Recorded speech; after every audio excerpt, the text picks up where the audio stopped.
बडा दिनमा मुक्तिको मूल्य।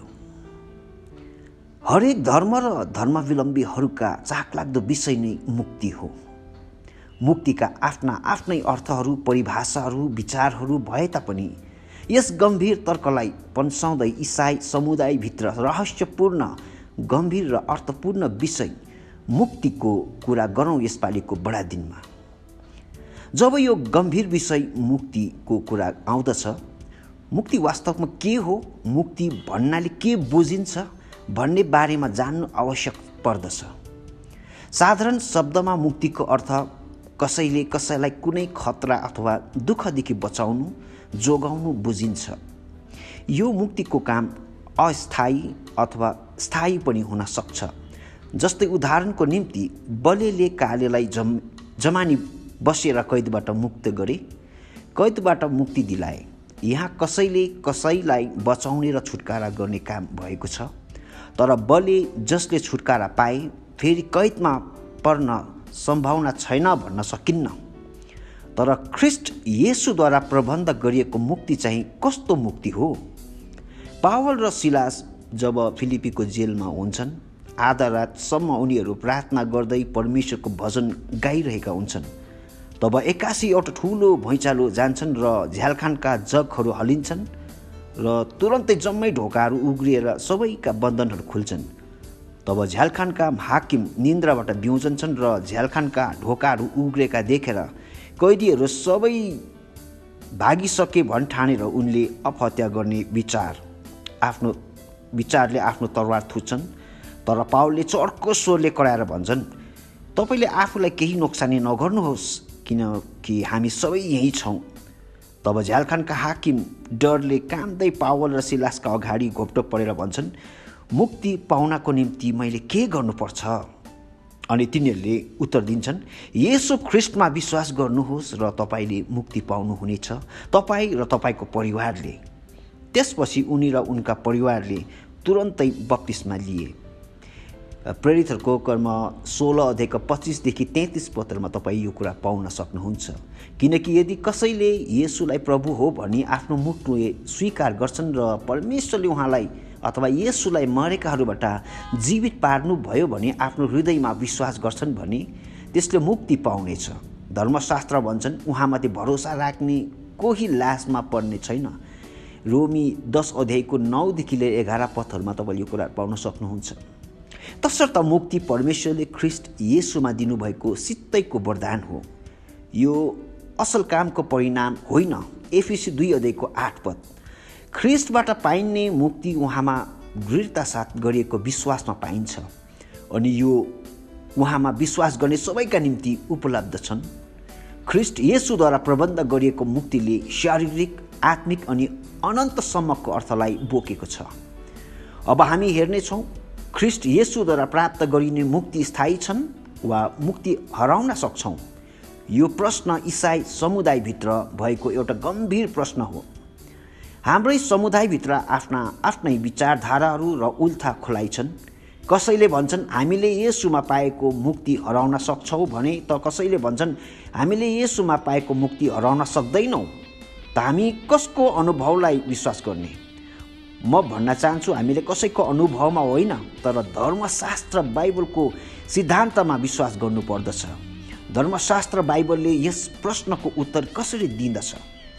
सर्वप्रथम त हामीले बुझ्नुपर्ने कुरा चाहिँ ख्रिस्ट येशूद्वारा प्राप्त गरिने मुक्ति स्थायी हो कि अस्थायी हो। स्थायी भन्नाले संसारका कुनै पनि कुराहरूले, शक्तिहरूले तोड्न नसक्ने। अस्थायी भन्नाले इसाई जीवनमा यस्ता कतिपय मापहरू छन् जो कुरा गर्न नसक्दा हराउन सक्ने। यस सत्य तथ्यलाई निहाल्न बाइबलको आवश्यकता पर्न जान्छ। बाइबलीय दृष्टिकोणमा हामी इसाई एउटा यस्तो व्यक्ति हो जसले ख्रिस्ट येशूलाई पूर्ण रूपले मुक्तिदाताको रूपमा विश्वास र भरोसा गरेका हुन्छन् र उनी ख्रिस्टमा पूर्ण रूपले जिउँछन्। इसाई एउटा ख्रिस्टमा नयाँ सृष्टि हुन्। यसलाई तपाईँले पहिलो कोरिन्थी 5:17 तपाईँले पढ्न सक्नुहुन्छ। ख्रिस्टमा नयाँ गरी सृष्टि गरिएका हुन्, विकसित गरिएका होइनन्, तर पूर्ण रूपले नयाँ गरेका हुनाले अब ख्रिस्टमा प्राप्त भएको मुक्ति उनको जीवनमा स्थायी हुन्छन्। यो परमेश्वरको काम हो, हाम्रो होइन।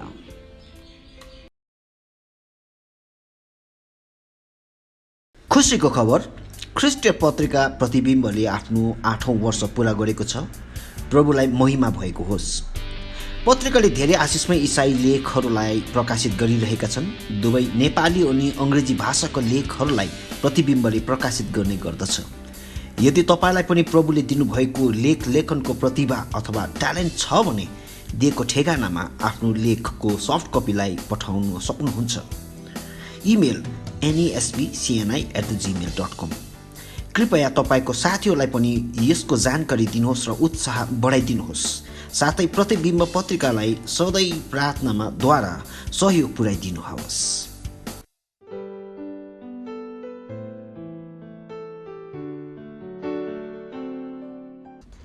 इसाई एउटा उद्धार गरिएका मानिस हुन्। पहिलो पत्रुस 1:18-19। उद्धार भन्नाले हाम्रा निम्ति मोल तिरिएका हुन्छन्। सुन अथवा चाँदीले किनिएका होइनौँ, तर थुमाको निष्कलङ्क निर्दोष र अनमोल रगतले अर्थात् ख्रिस्टको रगतले किनिएको हौँ। तसर्थ मुक्ति स्थायी छ। यो परमेश्वरको काम हो, हाम्रो होइन। इसाई नाश हुने छैन। यूहन्ना रचित सुसमाचार 3:16। हरेक जसले ख्रिस्ट येशूमा विश्वास गर्छन् उनीहरू नाश हुने छैनन्, तर अनन्त जीवन प्राप्त गर्नेछन्। येशूमाथि विश्वास गर्ने नाश हुने छैन, तसर्थ मुक्ति स्थायी छ। इसाई छोडिने छैन र त्यागिने छैन। हिब्रूको पत्रिकामा तपाईँ पाउनुहुन्छ, हिब्रू 13:5। हामी कुनै रीतिले पनि छोडिने छैनौँ र त्यागिने छैनौँ। संसारमा यस्तो कुनै शक्ति छैन जसले हामीलाई ख्रिस्टको प्रेमदेखि अलग गर्न सक्छन्। रोमी 8:38-39। इसाई निश्चित रूपमा महिमित हुनेछ। रोमी 8:30। जसलाई उहाँले अघिबाटै नियुक्त गर्नुभयो तिनीहरूलाई उहाँले बोलाउनु पनि भयो, र जसलाई उहाँले बोलाउनु भयो तिनीहरूलाई उहाँले धर्मी पनि ठहराउनु भयो। तिनीहरूलाई उहाँले महिमित पनि पार्नुभयो। तसर्थ मुक्ति स्थायी छ। एउटा इसाईले ख्रिस्टबाट प्राप्त गरेका मुक्ति कहिले पनि हराउन सक्दैन। यदि हाम्रो मुक्ति हराउन सक्छौँ भन्ने विचार गर्छौँ भने ख्रिस्टले गर्नुभएको बहुमूल्य कामहरू, प्रतिज्ञाहरू झुटा हुन्छन्। तीतस 1:2। अब तपाईँहरूको मनमा यस्तो प्रश्न उठ्नु स्वाभाविक हुन्छ, पाप गरिरहनेको मुक्ति के होला? विश्वासबाट पछि हटेमा उनको मुक्ति के होला? आत्महत्या गरेमा उनको मुक्ति के होला? इत्यादि। बडा दिन इसाई अनि अइसाई दुवै समुदायका मानिसहरूले आफ्ना आफ्ना तरिकाले मनाउने गर्छन्, तर मेरो यस लेखको केन्द्र विचार यस बडा दिनमा ख्रिस्ट येशूमा विश्वास गर्ने अनि अहिलेसम्म ख्रिस्ट येशूमा विश्वास नगर्ने दुवै थरीका मानिसहरूलाई मुक्तिको मूल्य बुझाउनु हो। पाप गरिरहनेको मुक्ति के होला? इसाई अथवा क्रिस्चियन एउटा यस्तो व्यक्ति हो जसले ख्रिस्ट येशूलाई पूर्ण रूपले मुक्तिदाताको रूपमा विश्वास र भरोसा गरेका हुन्छन्। उनी ख्रिस्टमा पूर्ण रूपले जिउँछन्। उनले घरिघरि पाप गर्दैनन्। पहिलो यूहन्ना 3:6। परमेश्वरबाट जन्मेका कसैले पनि पाप गरिरहँदैन, किनभने उहाँको स्वभाव त्यसमा रहन्छ र त्यसले पाप गरिरहन सक्दैन, किनभने त्यो परमेश्वरबाट जन्मेको हुन्छ। परमेश्वरको सन्तान को हो र दियाबलसको सन्तान को हो यसैबाट प्रष्ट हुन्छ। उनले पाप गरिहालेको खण्डमा परमेश्वरमा आफ्नो पाप स्वीकार गरिहाल्दछन्। पहिलो यूहन्ना 1:9 तपाईँ यो कुरा पाउन सक्नुहुन्छ। पाप स्वीकार गर्ने प्रबन्ध परमेश्वरले राख्नु भएको छ, जसको अर्थ हामीलाई पाप गर्ने लाइसेन्स भने कदापि दिनुभएको छैन। रोमी 6:1-2। इसाईले पाप के हो र कस्तो हुन्छ राम्ररी चिन्दछन्। पहिलो यूहन्ना 2:1-2 तपाईँ कुरा पाउन सक्नुहुन्छ। विश्वासबाट पछि हटेमा उनको मुक्ति के होला त? वास्तवमा बुझ्नुपर्ने यथार्थ के हो भने यस्ताहरू कदापि पनि साँचो विश्वासी भएका हुँदैनन्। साँचो हृदयले ख्रीष्ट येशूमा विश्वास र भरोसा राखेका हुँदैनन्। तिनीहरू हामीबाट निस्किएर गए किनकि तिनीहरू हाम्रा थिएनन्। यदि ती हाम्रा हुन् त तिनीहरू हामीसँगै रहिरहने थिए, तर तिनीहरू सबै हाम्रा होइन रहेछन् भन्ने कुरा प्रकट गराउनलाई तिनीहरू निस्केर गएका हुन्। यसलाई तपाईँले पहिलो यूहन्ना 2:19 तपाईँ पाउन सक्नुहुन्छ। आत्महत्या गरेमा उनको मुक्ति के होला? सुसाइड शब्दलाई बाइबलले पुष्टि गर्दैन।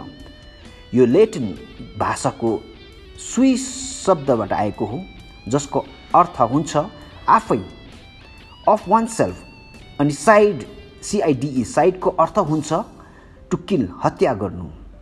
फिलिपीको झ्यालखानका हाकिमले पनि कैदीहरू सबै भागिसके भन्ठानेर उनले तरवारले आत्महत्या गर्ने विचार गरे। तर पावलले चर्को स्वरले भन्दै कराए, तपाईँले आफूलाई केही नोक्सानी नगर्नुहोस् किनकि हामी सबै यहीँ छौँ। प्रेरितहरूको कर्म 16:27-28। बाइबलमा आत्महत्या मनाही छ। आत्महत्या गर्नु जघन्य पाप हो। आत्महत्या गर्नु भुल हो, जुन निर्णयले छोडिराखेका परिवारका सदस्यहरूलाई अझ धेरै दुःख र पीर पर्न जान्छ। इसाईहरू परमेश्वरसित रहन भनी बोलाएका हुन्। हाम्रो मृत्युको निर्णय लिने अधिकार परमेश्वरको हातमा मात्र छ। प्रस्थानको पुस्तक 20:13। धर्मशास्त्र बाइबलले स्पष्टसित बताएको छ। यहूदा इस्करियोतीले पनि मुक्ति पाएनन्। यूहन्ना रचित सुसमाचार 17:12। येशूले गर्नुभएको काम अपूर्ण छैन, मुक्ति स्थायी छन्। येशूले भन्नुभयो, परमेश्वरले संसारलाई यस्तो प्रेम गर्नुभयो कि उहाँमाथि विश्वास गर्ने प्रत्येक नाश नहोस् तर त्यसले अनन्त जीवन पाओस्। यूहन्ना रचित सुसमाचार 3:16 यो तपाईँ पाउनुहुन्छ। उहाँमाथि विश्वास गर्नेहरू नाश हुँदैन र नाश नहुनको निम्ति प्रत्येक ख्रीष्ट येशूमा साँचोसित विश्वास र भरोसा राख्नु पर्दछ। यदि तपाईँहरू साँचो इसाई हुनुहुन्न वा अइसाई नै हुनुहुन्छ भने येशू ख्रीष्टलाई आज नै प्रभु र मुक्तिदाताको रूपमा हृदयमा ग्रहण गर्नुहोस् र आफ्नो मुखले उहाँलाई मेरो व्यक्तिगत प्रभु भनी स्वीकार गर्नुहोस्। तपाईँको यस वर्षको बडा दिन अर्थपूर्ण हुनेछ।